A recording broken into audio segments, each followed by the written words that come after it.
Good morning, everyone. I'm News 13 meteorologist Kristen Kennedy here to discuss a little bit about Purple Tuesdays with News 13 in support of Alzheimer's awareness and the many Floridians living with the disease. Now, today we are joined by a special guest. We have Tina Henson here from the Alzheimer's Association, the Central and North Florida chapter. So thank you for joining us. Good morning, Kristen. Thanks for having me. Yes, of course. We have a lot to talk about. We're going to dig deep into kind of our personal connection with Alzheimer's disease, some of the statistics about how Floridians are impacted, available resources within the community through the Alzheimer's Association, and how you also can get involved as well. So, Tina, we'll start it off. How did you get involved with the Alzheimer's Association? I actually started off as a volunteer. I am originally from Southern Illinois, and my mom was diagnosed with Alzheimer's, and we lived in a very rural community, and we're lacking in resources in our area. So I started out with the local chapter and finding out how to get resources and support groups to rural areas. It's always a good idea. If you have the inkling of like a thought, how can I help out, always reach out. Yeah, so we always need volunteers for education and support groups. And so I started out as a community volunteer leader, led some educational trainings and support groups in the area, which my dad was a member of, and it really helped him through the journey with my mom. So my mom had it for about 9 years, and so it was a very long journey. So the support group and the education that we got and the resources from the Alzheimer's Association was great. Yeah. So then here I am, step forward, and I'm staff with Alzheimer's Association. Started out working up in Illinois and transferred down here last year to bring resources to the 10 counties, the Central North Florida chapter services in the Panhandle. Awesome. And I know it's hard always having like someone close to you who has the disease. So what was that like seeing your mom go through it? You learn a lot. You learn patience and understanding and basically just stepping into their reality, just knowing that they don't mean what they say sometimes, and that, you know, they still love you and they're still there. Yeah, they're definitely going through it, and having that patience and trying to understand and being more communicative with them, and knowing that they're also very confused about it all too. I know there's a lot of backlash that comes from it. You kind of see them change, which is heartbreaking in and of a sense as well, but when you can get that glimmer that they know who you are still, and you can kind of see them the way they used to be or how you remember them, that's when it brings back all that hope. Yeah, and just even music, you know, one of the things my mom was really passionate about was singing. She sang in the gospel choir at church, and so every time I would play a song and hold her hand, even though she wouldn't talk to me or say her name or my name, but she would still always squeeze my hand and know that I was there for her. So. That's amazing. And it's amazing what music can do. I mean, there's been so much research with music and how it brings back the memories and brings back a good time and a good present. So I'm glad you had that experience. Yeah, it was awesome. And, you know, I would play videos in the car for her and play music for her. And, you know, she always liked riding in the car and listening to music. So we always had a lot of car rides together. Oh, wonderful. Do you have like a favorite song that reminds you of her? Or anything? No, I mean, she just liked so many different songs that it's really hard to just pick one. But but the good old gospel music was always her favorite. Gospel music will do it to you. Well, I also have a connection to Alzheimer's disease. My one of my grandfathers, who's very old, who's over 90 when he came to live with us. He was widowed at the time, couldn't live by himself. My parents and my aunts and uncles didn't want him to live alone, so he kind of jumped around from house to house for a few months in the year, which he enjoyed because he got to visit all his grandkids. And when you get older in life, you know, that's a big part of, you know, you want to grow old with the family you're around. So I was in high school. I wasn't aware of everything that was happening. It was very typical of the stories that you hear. Right. You know, you're going to hear the same story within 10 minutes, probably hear it 4 or 5 times. He was never grouchy. I mean, everyone has their days, but I never noticed any like outlash or anything. Now, he may have been different with my mom around or my aunts and uncles. Not really sure how that happened, but so that was a very, I would say, Kind of more of like a mild scenario. Now, he was diagnosed with Alzheimer's years before that, and he was able to get some of the resources, some of the medical aid available to kind of slow down how Alzheimer's impacts you over time. So I think that did help with his progression. And then on top of that, old age did play a factor into his diagnosis as well. Recently, within the past couple of years, my great aunt Kaka, she has always been so great, so funny, the funniest aunt we've had in the family. She makes everyone laugh. She's kind of like one of the kids, and like she likes to be immature with us and like sometimes get in on the inappropriate jokes or like behaviors, like a party aunt. She's like over 70 now, so you know she's well past that time in life, but she likes to live like that and get in and enjoy the laughs with us. Well, she kind of had a couple of episodes where we realized that she wasn't fully there. Some of it was actually some strokes that she was having that we didn't know she was having until she would have an episode. And it happened very quickly. It went from you could sense that maybe she was a little confused. She would ask about my grandma, who has also passed away years before. So you can kind of tell, like, okay, something's going on. A lot of people think, oh, it's just old age or something. If you have that happen, you might want to look into it, because you want to catch it quickly before you can. She was living alone at the time, widowed.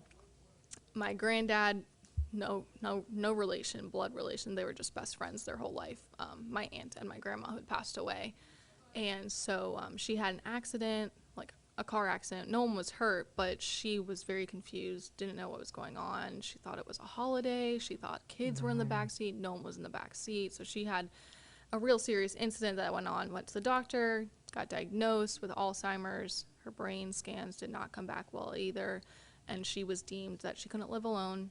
She couldn't drive a car. She's down in South Florida at this time, doesn't have anyone except my granddad, who's also getting older, and you know, both of them shouldn't really be on their own, but here they are on their own, living in two separate homes. And so all this to say, my parents have stepped up and been caretakers to people who have had Alzheimer's. My dad, in this case, kind of became her guardian of a sense.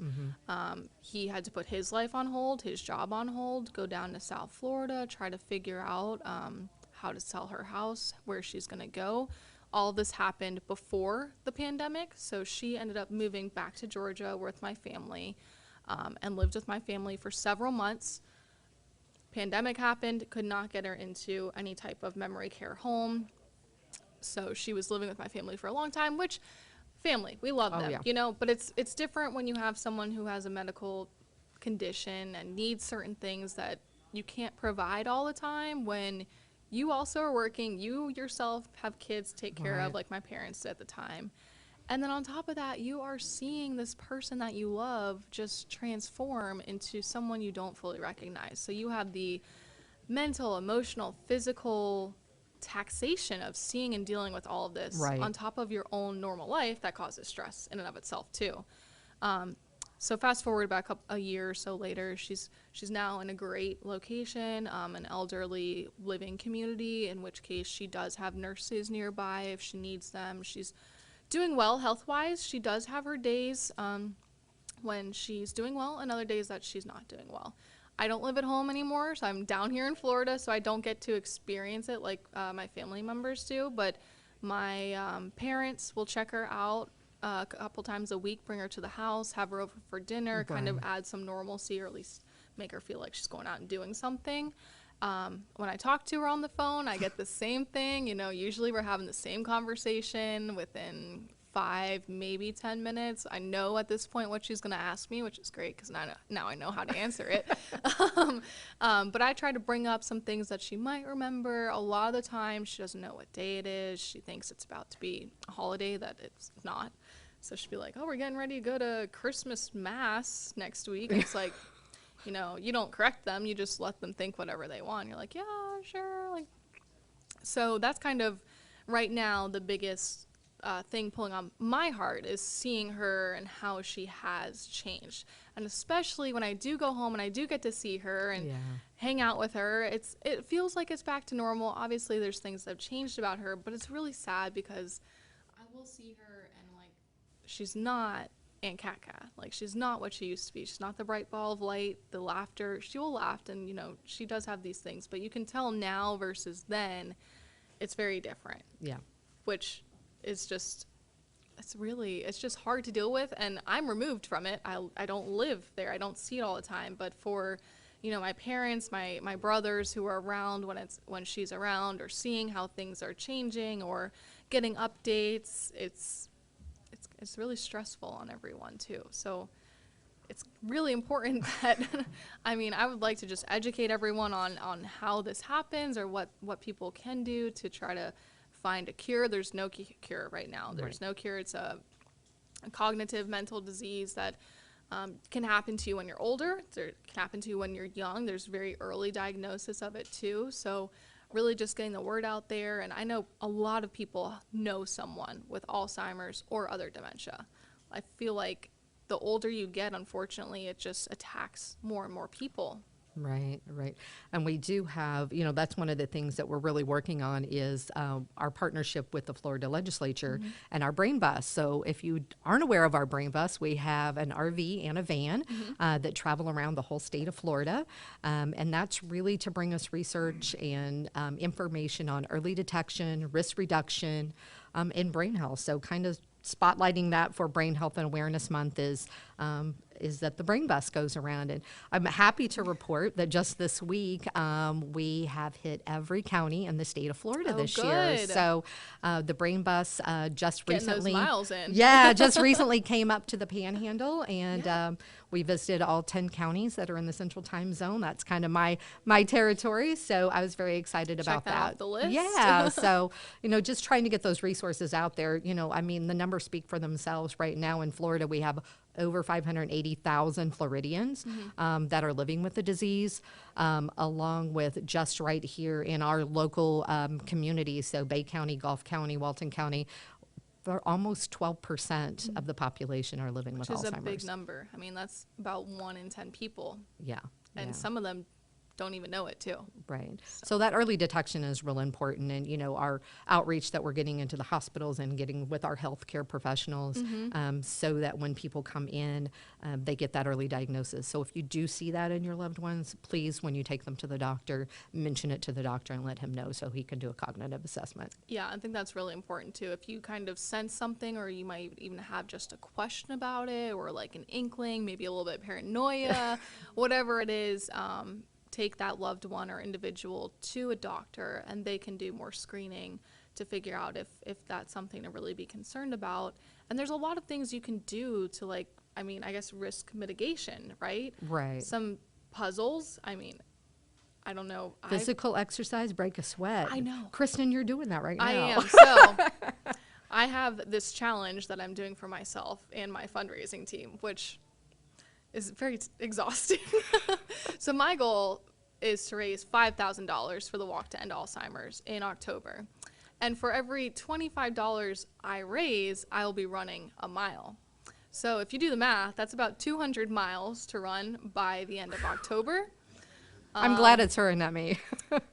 If I don't run it by the end of October, it will be done by the end of the year. I think I might have aimed a little too high there, but anything to raise money and raise awareness. I always talk about running, and for me, it's like mentally stimulating. I know that exercise also helps with like keeping your memory and everything too. So exercising is a great thing to do. Running in Florida, not so fun, but you know what? We're gonna make it work for the cause. So, and if you're not a runner or a walker, you know, you can even just lift weights. You can, yeah, you can do all kinds. Paddleboarding, kayaking. There's so much you can do as long as you get active. Right. Yep. Right. It's like 20 minutes 3 times a week. You're good. Not bad. So that's kind of the goal. You could stack it up all in one day if you wanted to. Like, make yourself really tired. Or run a lot of miles like Kristen's going to do soon, maybe. Yes, running lots of miles. Very slowly, but running them nonetheless, right? Yeah, so listening to music at, you know, just your typical exercise, doing trivia, brain exercise, trivia, Wordle. Okay, we play Wordle every morning. It's maybe not too stimulating, but it is a puzzle. Sudoku. My mom and I play Sudoku every now and then. We still play Scrabble, too, for like Words with Friends.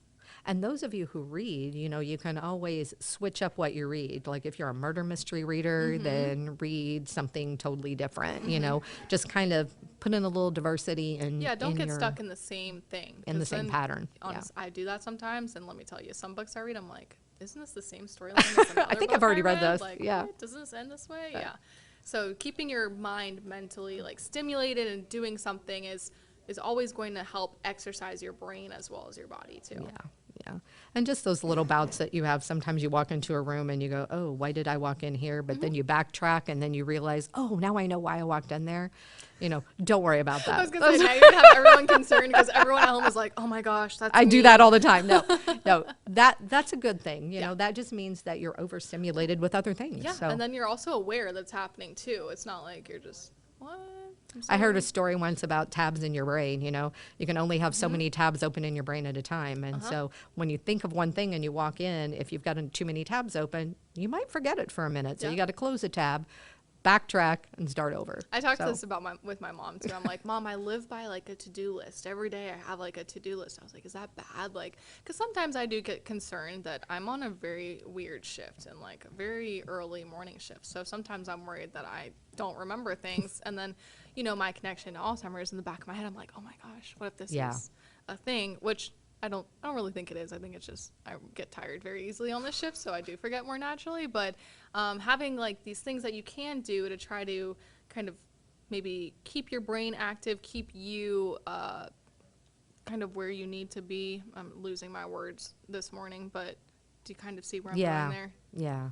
So just kind of keep yourself on track. Yes, thank you. There you Thank go. you for filling that in for me. Like I said, this time of morning, I'm like ready for just sleep. a little bit much. Just a little tired. But you're getting all those steps in, so you're all ready for the walk. Yes, exactly. You know what? My goal is to suffer a little bit running so that when walk day comes around, I'll be good to go. I'll be cruising. I'm excited for this walk too. But you're going to be the MC, so you're going to be on the stage. So I will be emceeing the event, which I'm excited about. Yay. The Promise Garden ceremony, similar to last year, which if you came out last year, thank you. We look forward to seeing you again. If not, super fun event. It's a lot of fun. There's so many people. There were a lot of people that showed up last year too. We were about a little over 300. Yeah, So.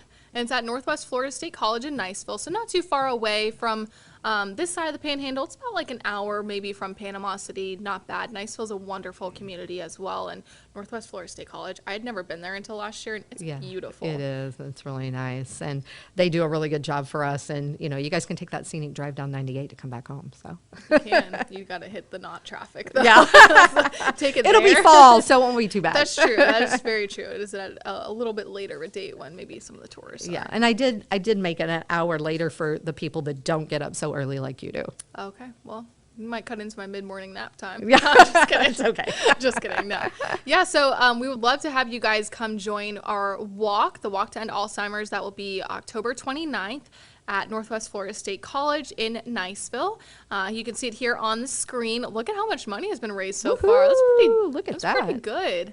Now we have a goal of $83,000. So we still have a long way to go. That's for everyone participating. That's News 13 wants to try to raise $10,000. So we got a ways to go. We need your help, your support, for you to register as well. Registration is free. Yes. But we would like a donation if you're able to give one. And you don't have to come to the walk if you can't make it.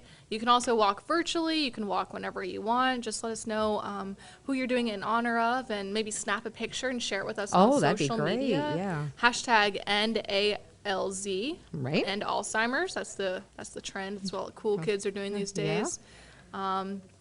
So yeah, really looking forward to that. Yeah, Let's talk a and little our bit. goal for walk participants too. So we have walk participant goals and team goals. For those of you who don't know about teams, a team would be a group of people. Yep. It can be 2 or more Yep.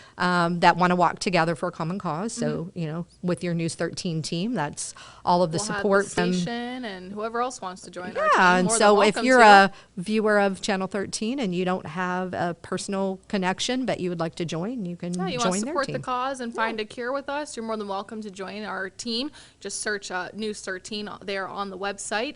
And you are more than welcome to come walk with us, too. You can walk with me. I'll be there at the event. We'll have a few other folks from the station here as Yeah. well. And I know we'll have coverage of it and everything too. So it's a big event, a big fun time. Lots of people, everyone decked out in purple because purple is the color for Alzheimer's disease. So that's why we're doing Purple Tuesdays on News 13 for the whole month as well. And we basically on the morning show wear purple every Tuesday. Yeah. Anyways, well, thank you. Lets us know what color to wear that week too, like that day. So, but there's also an aspect to the walk, and it is these flowers. So let's talk about the flowers. Sure. So this yellow flower is our caregiver flower. So at the walk, you will have a designated flower that you kind of have a connection to the disease, or maybe you're just a supporter. So if you're walking with a yellow flower, you see someone with a yellow flower, it's usually someone who takes care of someone with Alzheimer's, has been a caregiver, or cares for someone with Alzheimer's. Yeah. We have the purple. That's for someone that you have lost from Alzheimer's. So as you see, I have the purple flower on for my mom. So that is someone that is in memory of, so Purple past. and yellow over here for now. Orange here. And then our orange is our advocacy flower. So if you don't have a personal cause right now, which maybe very few of you would have the orange flower, like less than 1 in every 3 now, someone has a personal cause or a personal connection, then you would carry our orange flower. So that's our advocacy flower. And the special blue flower. And the blue flowers are for those who have been diagnosed with Alzheimer's or a form of dementia. Yeah. So those would be our People blue flowers. living With it at Alzheimer's. this time. And we want to add a white flower. Yes, and our white flower is a world without Alzheimer's. So, So the first survivor of Alzheimer's will get the white flower. Yeah. But this time we don't have a white flower, so we need your help to add that white flower into our Promise Garden. So we would appreciate your support to come out to the Walk to End Alzheimer's. Again, you can register online. That's alz.org/Emerald Coast. There you can register on your own. You can make your own team. Maybe you have a group of friends you would like to walk with, or a club that you're a part of, a book club, clubs that your children are in at school. I know there's a lot of high schools. Yeah, we have a lot of Rotaries and churches, and I think we have our Pilot Club of Panama City. I was speaking to them. I think they're going to do a team, so you're more than welcome to join anyone's team. I don't think anyone's going to kick you out of their team, but we will gladly take on anyone with our News 13 team. You just got to look up News 13 there, and we have all this information on our website, mypanhandle.com as well. So yeah, I think we've covered a lot today. We have. We've dug into our personal background with Alzheimer's, kind of why we've gotten involved and why it's important to us to talk about this and educate the public and make those resources available. If someone in the community is watching this right now and they need assistance, how can they reach out with you guys? So we have our 24-hour free helpline, and it's 1-800-272-3900. It is manned by master clinicians, and they are there to help you with anything day or night. And we also offer it in over 200 languages. So you can call that number, and they will be able to assist you. Awesome. And there's a lot of classes offered online as well. Yeah. And we do have a program that just was recently started in partnership with the Department of Elder Affairs called ALZ STARS. And so that's an education program for the public. It's just alzstars.org. And you can click on that, and there is an educational video. It's about 30 minutes. When you get done with that, there'll be a few little quiz questions. But once you complete that, you're going to get a certificate that says you're an ALZ star.